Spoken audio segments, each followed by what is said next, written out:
Good morning students. व्याकरण के अंतर्गत आज मैं आपको पाठ 7 वचन समझाने जा रही हूँ। बच्चों, आपकी पुस्तक में 2 चित्र बने हुए हैं। पहले चित्र में एक मछली बनी हुई है, उसके नीचे वाक्य लिखा हुआ है मछली तैर रही है। दूसरे चित्र में 3 मछलियाँ बनी हुई हैं और उसके नीचे वाक्य लिखा हुआ है मछलियाँ तैर रही हैं। एक अन्य चित्र भी है जिसमें तितली बनी हुई है और तितली के नीचे वाक्य लिखा हुआ है तितली उड़ रही है। उसी के बगल में 3 तितलियों का चित्र बना हुआ है और उसके नीचे वाक्य लिखा हुआ है तितलियाँ उड़ रही हैं।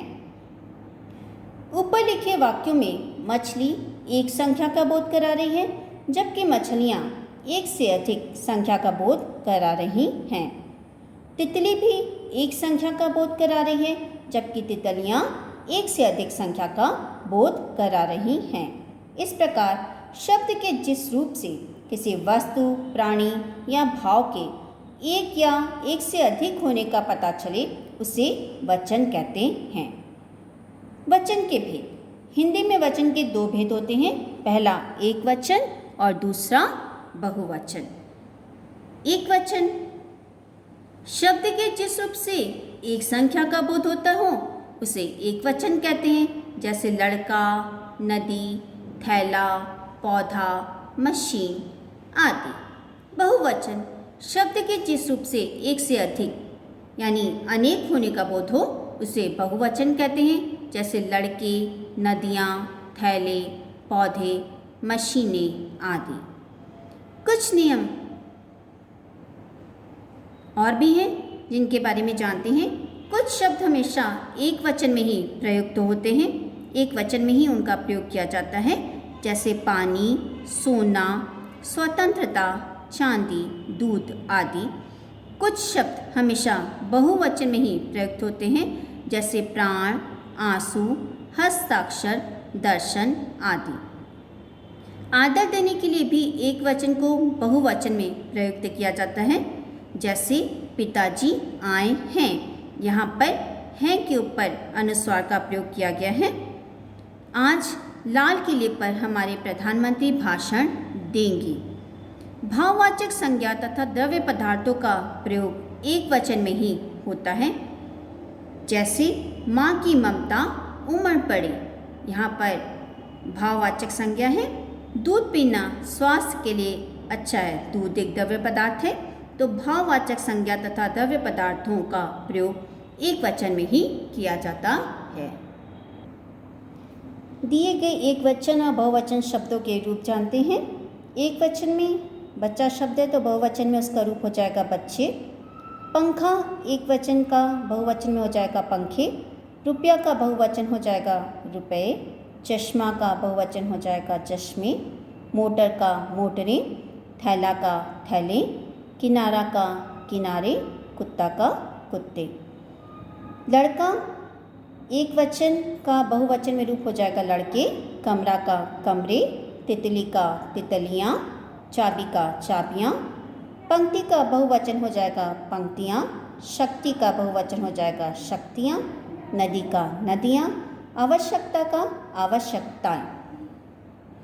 एक वचन को बहुवचन में बदलने के कुछ नियम होते हैं, जानते हैं उन नियमों के बारे में। अ का ए बनाकर।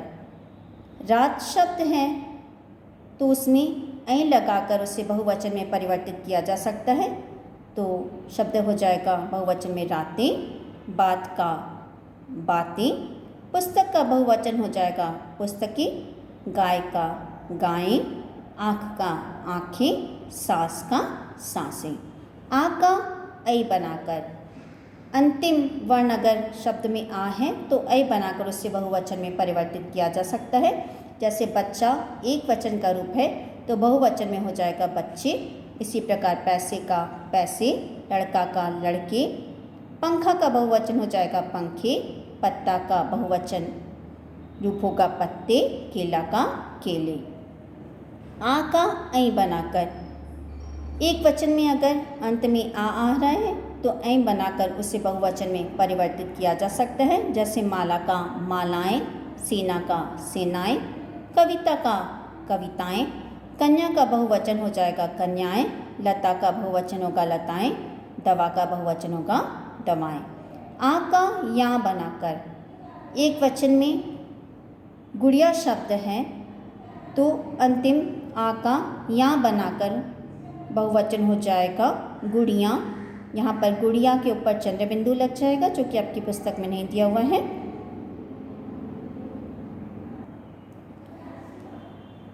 चिड़िया एक वचन का बहुवचन में हो जाएगा चिड़िया, कुतिया का कुतियाँ, पुड़िया का पुड़ियाँ। चूहिया एक वचन का बहुवचन में रूप हो जाएगा चूहियाँ, बुढ़िया का बुढ़ियाँ। ई या ई का इयाँ बनाकर साड़ी एक वचन का रूप है तो बहुवचन में हो जाएगा साड़ियाँ, गाड़ी का गाड़ियाँ, लड़की का लड़कियाँ। नदी एक वचन का बहुवचन में हो जाएगा नदियाँ, चाबी का चाबियाँ, जलेबी का जलेबियाँ। ऊ या औ के अंत में ए लगाकर भी एक वचन को बहुवचन में परिवर्तित किया जा सकता है। गौ का गौएं, वस्तु का वस्तुएं, यहाँ पर ऊ है और उसमें ए लगाकर उसे बहुवचन में परिवर्तित किया गया है। बहू का बहुएं। इसी प्रकार वधु में ऊ है तो ए लगाकर हो जाएगा वधुएं, धातु का धातुएं, बाजू का बाजुएं। कुछ शब्दों के बहुवचन इस प्रकार बनते हैं। एक वचन में अगर गुरु शब्द है तो बहुवचन में हो जाता है गुरुजन, नेता का बहुवचन में हो जाता है नेतागण, मजदूर का बहुवचन हो जाएगा मजदूर वर्ग, विद्यार्थी शब्द का बहुवचन हो जाएगा विद्यार्थीगण, युवा शब्द का बहुवचन होगा युवा वर्ग, कवि शब्द का बहुवचन होगा कवि वर्ग, अध्यापक का बहुवचन होगा अध्यापक वृंद, तुम का बहुवचन होगा तुम लोग और दर्शक का बहुवचन हो जाएगा दर्शक गण।